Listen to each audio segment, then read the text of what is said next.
It's time for Clubhouse Chatter live from Erickson Studios. Here's Norm and Josh. That's right.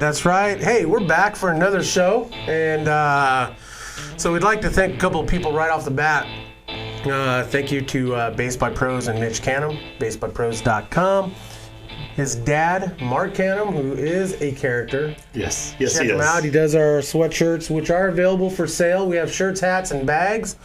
We have a few other items that will be coming down the line soon. They are available on our Facebook page for sale. Pretty cheap, I think. Shirts are $12. Shirts are 12 and sweatshirts are 30. Yeah, it's a pretty decent price. MDM Designs, and then Proper Cuts Barbershop on Baker and McMinnville. Carlos and the boys cut my hair, and Carlos, thank you very much. And the Highway 30 Music Fest, which we'll be a part of. Josh, are you going to that, or you're not? You're passing on that one? I'm passing on that one, letting you and Kelly take all the fun on that one. Dude, So you're going to be missing out on so much fun. yeah, I know. Once I saw the little Texas was going to be there, I was kind of like, oh, I actually listened to them growing up. So, but you know what? Got to deal with it. It's going to be interesting. That's all I got to say. One, in my questions for that are one, is Kelly ready for that? I don't know if Kelly. I mean, I don't know if Kelly's ready. He's trying to talk himself up to get ready for it, but he's excited for it. He's more excited to listen to the bands. He's really excited because my sister Leah, Kelly's wife, loves country music, so this is a big thing for her to be able to go and listen to music. Kelly, he's going because he's going to support his wife, but also be there for us. So it's one of those things where he's going to have fun with it. I know he will, but at the same time, he's still trying to get himself psyched for it all the way. Right. And the other question is Idaho ready for 9-inning know-it-all? Are they ready for my return home? See, that's the big question. When Norm steps into Idaho, does Idaho revolt and go to Canada, or what happens there? Who knows? And it's going to be a blast because Gordy Schroeder, who's putting it on, is a buddy of mine from high school. And, I'm really looking forward. I haven't been home since 2005. And so Filer is the town where my dad went to school and was a rival of ours in high school. And, a lot of time there at Twin Falls County Fairgrounds where we'll be. And it's going to be pretty awesome. It could be a deal to where, I kiss the ground. I mean, it's been a long time since I've been home. So our next guest will be Fred Clare. And Fred Clare is the former GM of the LA Dodgers, 1987 to 1998. He's also in with Ari Kaplan, who we had on a while back with ariball.com. Fred, Mr. Clare, man, I mean, he's done a lot. And we're going to be talking about his Baseball New Zealand. He has just been announced as an advisor for Baseball New Zealand. And so we'll be chatting with him there. And I'm going to give him a call while Josh talks. Yeah, I'm actually excited for this one because we've had Fred on before. And, of course, Ari Kaplan. But for those of you who follow us at all, you know that Kelly is a huge Dodger fan. He's actually missing out today. He actually has to work. Darn that, having a real job. But it's one of those things where he's going to be jealous that I get to be here talking with Mr. Clare. So I'm excited. I love talking with guys at this level because they know the game so well. So I'm excited for this one because I've been kind of missed out in the last one. Got to be here with Ari Ball, with Ari Kaplan. That was a lot of fun. All right, Mr. Fred Clare. Hello. Mr. Clare, good morning. It's Norm with 9-Inning Know-It-All. How are you this morning? Good, Norm. How are you? I'm doing pretty good. We actually have some sun here in Oregon. Yeah. It's kind of cold, good. though. It's still like chilly, like 48, but we got some sun. That's the good news. It is. So I have with me, with Josh, and so it was announced this week that you've been announced as an advisor to Baseball New Zealand.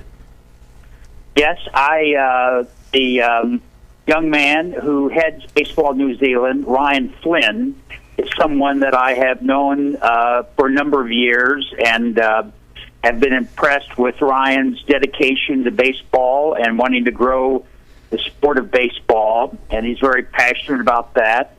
And so I have given advice to Ryan as he's grown the program in New Zealand, which has made great strides.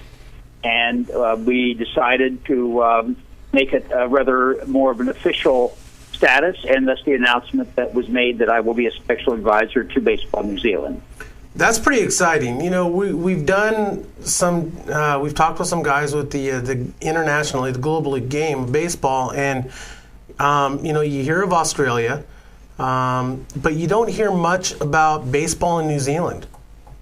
Well, baseball in New Zealand is it's really it's been the time that Ryan has been there over the last 4 years, where significant strides have been made, and it started really from a very low level of participation, but it has grown from less than 1,000 athletes to over 6,000 athletes, and so there are a lot of good things that are happening there.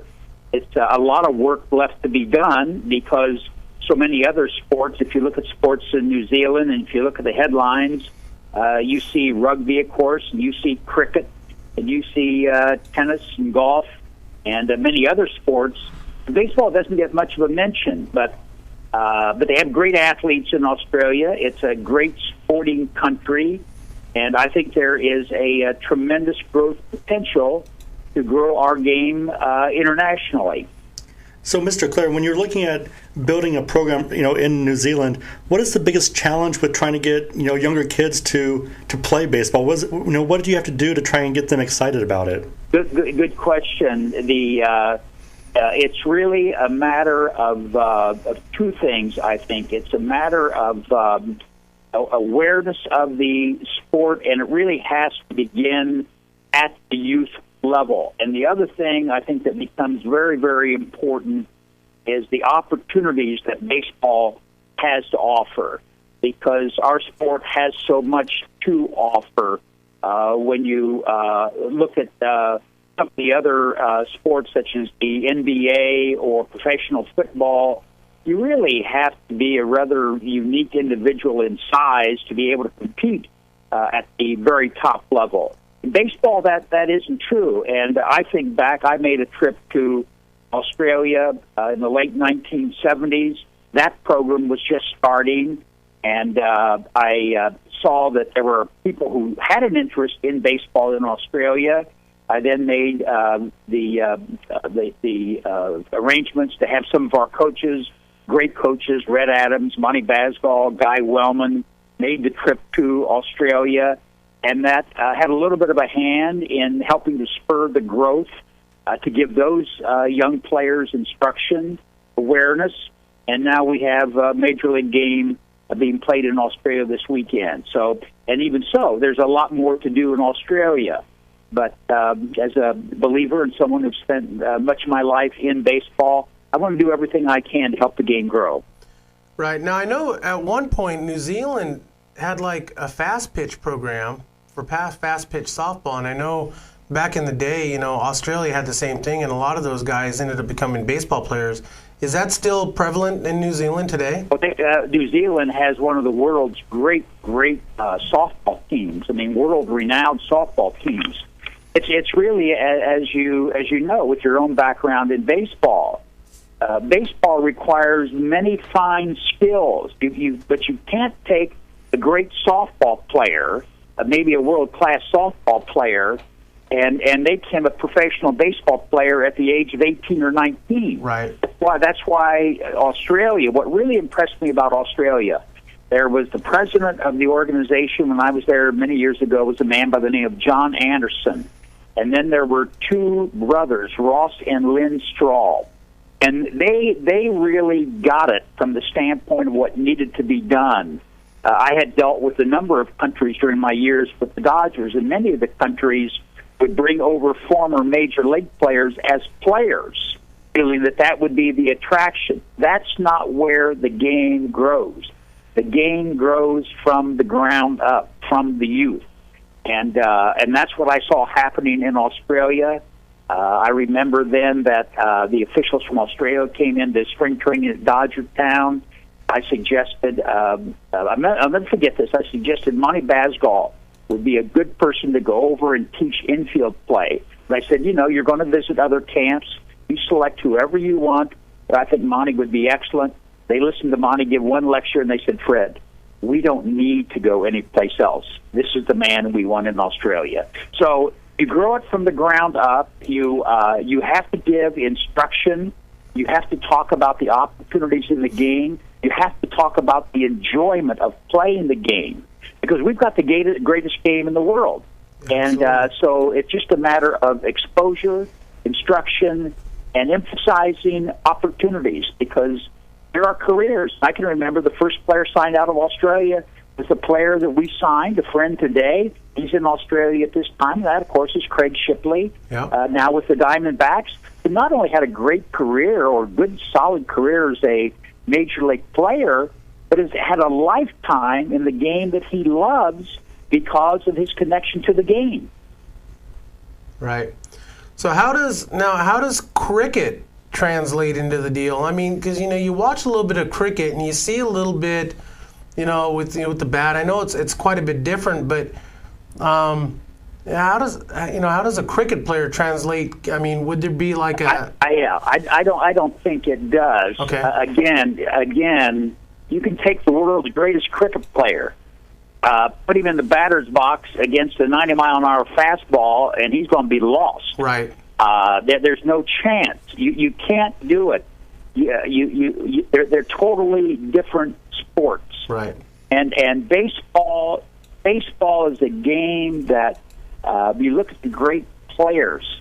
They've played from the time that they could first get on the field and saw the magic of the game, and that's the only way that one can really learn and develop as a baseball player. You have to play the game, and we need to do this. And my interest isn't only in New Zealand, of course. We need to do a better job of growing the game in the United States. Right. With at the World Series, I was astounded. I saw a story in the New York Times. In the World Series this past year, one African-American player was on those two teams. That's ridiculous, because we need to give our young people the opportunities. And even though we have reviving baseball in the inner cities, and I was part of the board of that when that first started, when John Young first started that program in Los Angeles, we need to do a better job. So you can see that my attention is just not New Zealand. My attention is doing everything that I can do with my background, with my experience, to help grow the game. Right. Now, Fred, looking back at, as a general manager, you mentioned that there's going to be a game played, a Major League Baseball game played this weekend in Australia. If you were still a general manager today, would you be excited for doing something like that, for having your team travel to Australia or wherever? Yeah, good question. And very candidly, I think it's great that the Dodgers and Diamondbacks are doing this strictly from the general manager's chair. Would I be concerned? I would definitely be concerned about all that's happening, because I know that it's not easy for our team. But I applaud those teams for looking at the bigger picture and realizing, and I'm sure that Major League Baseball reached out for them, because you never know what's going to happen when you play games on a field where you just have to be sure. And I know that Major League Baseball now does everything it can to be sure of the safety factor for the players. That's always a concern. I remember in 1988 we played a game that spring in Puerto Rico. Well, in that game, Mike Davis, who I had just signed as a free agent, turned his ankle. He was never really the same during the course of the season. So that can happen whether you're at Dodger Stadium or whether you're in Puerto Rico. But you do want to make sure that you've done everything that you can, and that your team and that Major League Baseball has done everything that it can from a safety standpoint of playing the game. But overall, I applaud the Dodgers, the Diamondbacks, and Major League Baseball, because this is one area where the players and management agree the future of the game is the growth of the game internationally, and that's why this is important. On the phone with us, we have former Dodgers GM Fred Clare. Fred, I know you got a meeting to get to. We thank you for the short notice of coming on the show with us and talking about Baseball New Zealand. Anytime, happy to help, and I appreciate your interest in what I'm doing there, and I think that we'll see in the upcoming months. I think we'll see some things happen as related to the growth of baseball in New Zealand. I think it's an excellent opportunity for some major league clubs to get involved and really kind of establish a flagpole of their own identity. And just as baseball has developed in other countries and produced talent, no question in my mind but that we will see that happening. We'll see a major league players come out of New Zealand. It will happen. I'm excited. I'm excited about growing the game internationally, and like you said, here in the United States, and with the inner cities and stuff like that. And we appreciate you for what you're doing, and taking the time out of the day and just talk to two guys who have a passion for the game. Great. Appreciate your interest and take good care. All right. Thank you very much, Mr. Clare. So that was Mr. Fred Clare. And, wow. I mean, chatting with baseball with somebody like that just blows me away, because, I'm just Norm Ordez, baseball fan, baseball enthusiast who has a passion for the game and loves talking about it. And here he is, former general manager, taking time out to talk to me. And, it just blows me away. It's not just any team. It was the Dodgers. I mean, that's a team that is, they're the West Coast Yankees, and that's a big deal. And it's impressive to see him not just be willing to talk to us, but take time for New Zealand. I mean, that's a country that, it's other side of the world, and it's, you don't see guys doing that all the time, but he knows the importance of the game of baseball, and I love that. I love that fact. And once again, check us out at www.980knowitall.com. You could also find us on Facebook, 980knowitall, on Twitter, at 980knowitall. Yep. I'm Tez Baseball, Kelly Koof. 15. I don't know why 15. I don't know either. Is it because of Sean Green? It might be. He is a Dodger fan. You never know. Yeah, he's a Dodger fan. So check us out, and we are out.